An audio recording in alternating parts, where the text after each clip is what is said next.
Hey, what's up? This is Aaron White with White Stock and Produce. Today, we got to run to the store and pick up some lumber. I got to kind of do a patch job on a bunker that I've got for the cattle.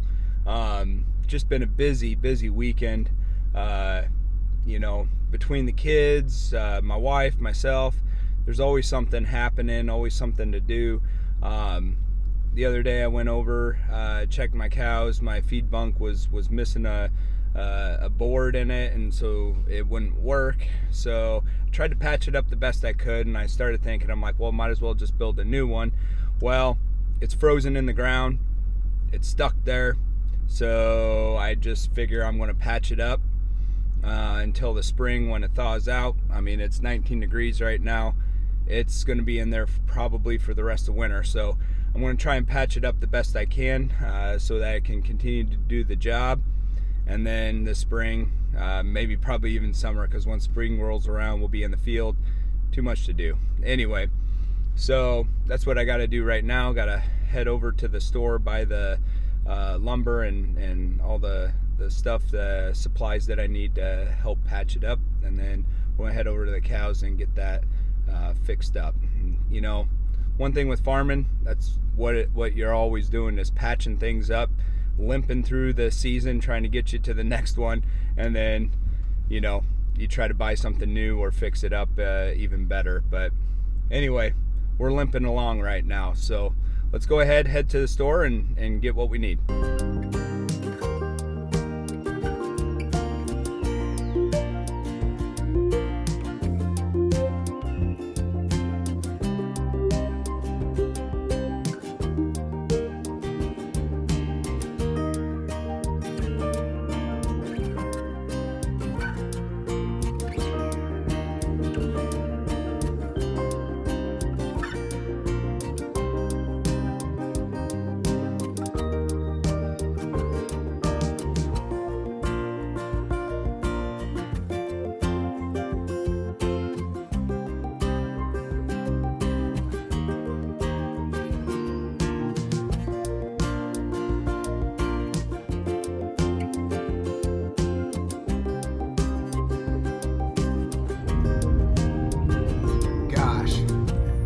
I hate traffic jams.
Well, we got everything we needed.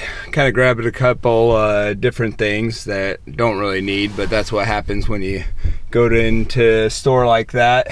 They just place everything right there where you're like, oh, look at that, I could use one of those, and then you buy it. But anyway, got some filters for our furnace at home. Need to change those out. Make sure you do that. Well, you're supposed to do it once a month. I try to do it twice a year. Right now, I'm actually trying to do it every season change, and December 21st, first day of Christmas, or excuse me, first day of winter, I'm gonna put in a new filter. I've been doing that actually this whole year and been doing a pretty good job at it. But anyway, we're gonna head over to the cows, get this feed bunk put together, and then call it a day.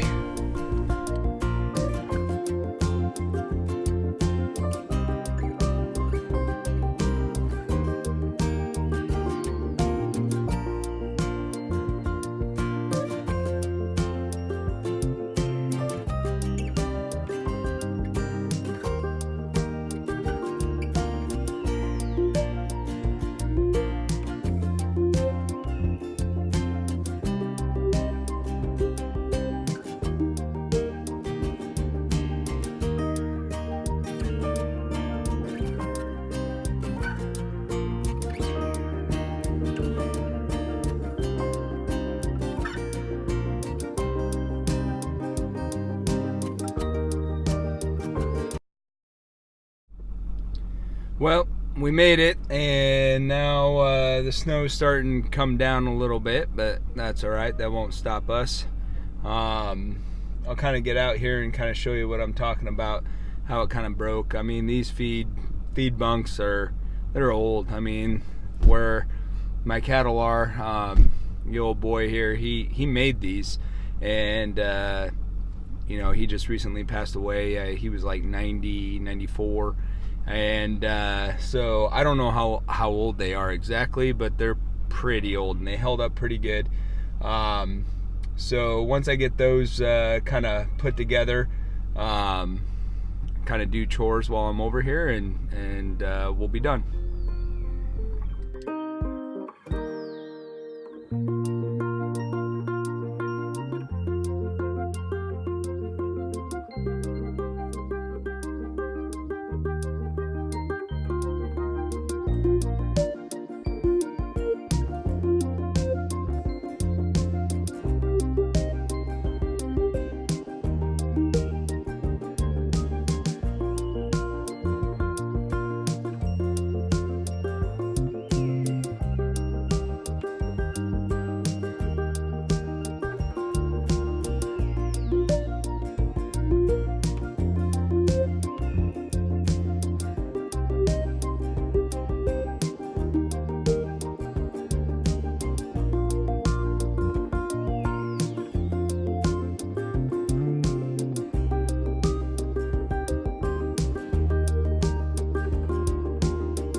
So I want to kind of show you what I'm talking about, kind of what happened with the feed bunk. So got them all right here. They're kind of watching, but if you see that right there, it broke. Feed fall through, and then of course, if we take a look here, it's frozen in the mud, and I could show you all the way to the other side there. I mean, just frozen in there. So I'm just going to patch this up. Springtime, when it thaws out, I'll be able to pull this feed bunk out, and then what I'll end up doing is just kind of putting a new floor in the feed bunk and kind of making this a little bit more sturdy. I won't build a new one. I mean, this one, all the parts are still good, it's just the floor broke, and so kind of replaced the floor on the feed bunk this summer, and it'll be good as new.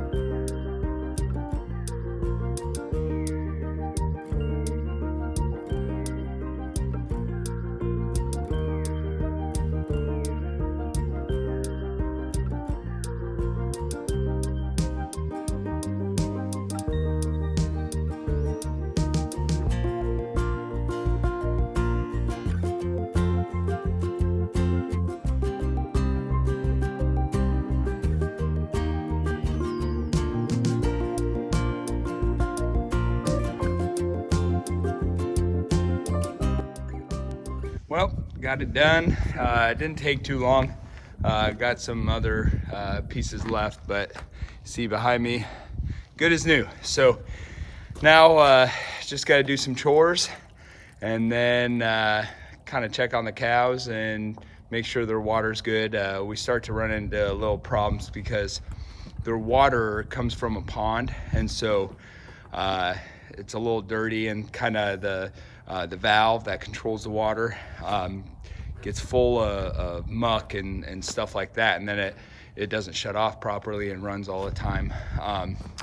2 times a year that happens, spring and winter. And those 2 times is when the water circumvents, basically. It flips, and then it makes it really murky, and then the winter time's not the funnest because it's usually the coldest day of the year, and I've got to get my hands in water. Oh, it's miserable. So I got to kind of keep an eye out for that. I have been changing it every summer, just to kind of see if that helps out. So 1 time a year instead of the 2 times, and so far it's helped. But anyway, I'm gonna go kind of wrap up some chores and kind of check on the cows.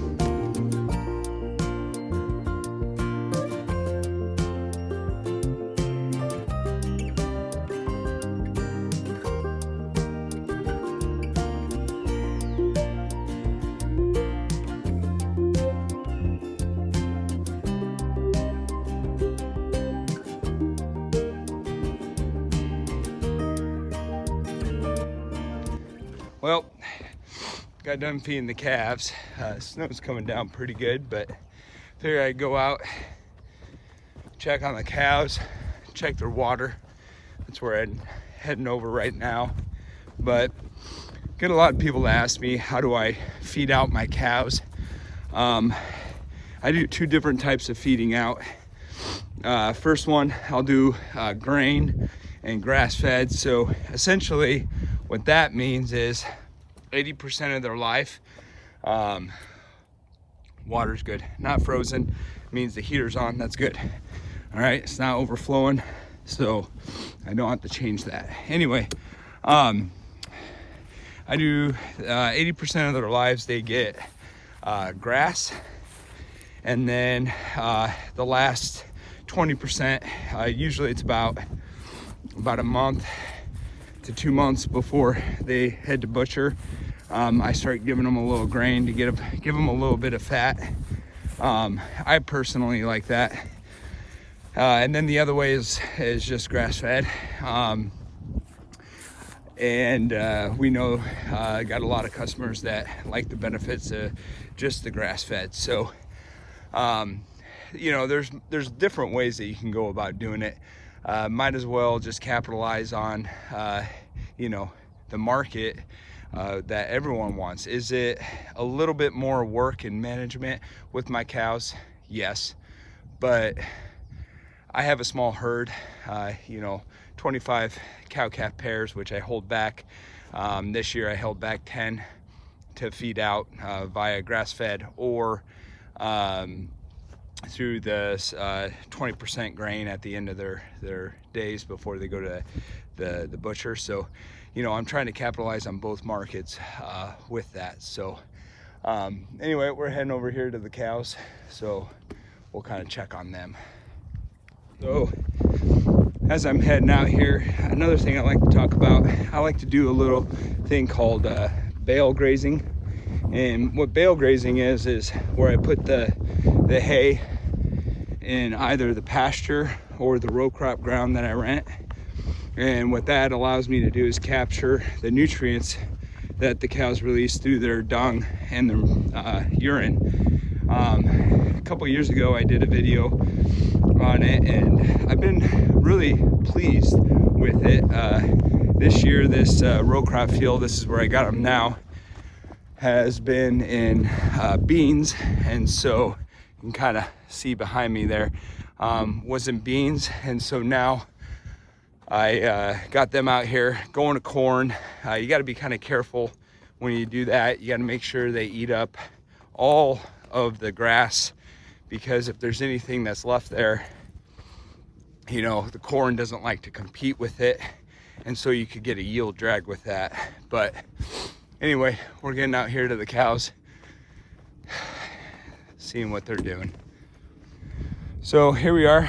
You can see that they're eating the hay that's in the bale ring. I kind of keep it in the bale ring to keep it controlled.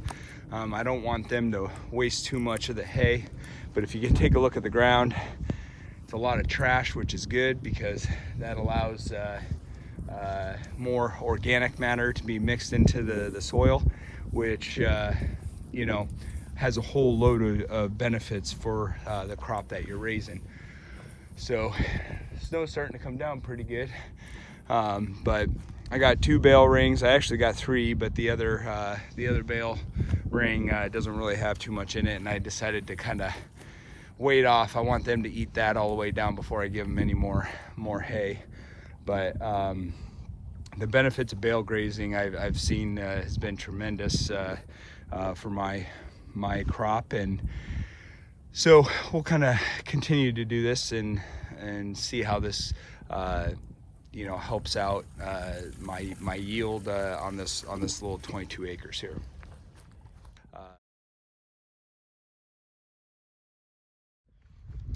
Well, got done installing the new floor in the feed bunk. I just used plywood. You know, it might last me this winter into spring, and then this summer we'll need to get something new. But anyway, just threw that down real quick, easy fix. Came out, checked the cows. They're doing pretty good. You know, this whole year has been just one thing after the other. You know, my family, my wife and I we're in the trenches a childhood, so you know, we're fighting a battle every day with them in a good way. But and then my wife's doing her business, a workout business that she does, and then I've got teaching and farming. So we lead a pretty busy life, but you know, I wouldn't have it any other way.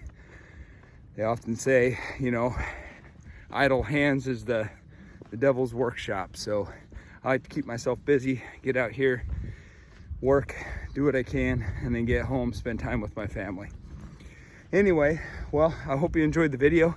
Don't forget to like and subscribe, and I plan on getting a lot more videos going this year, so we'll see how that does. But anyway, till next time, happy farming.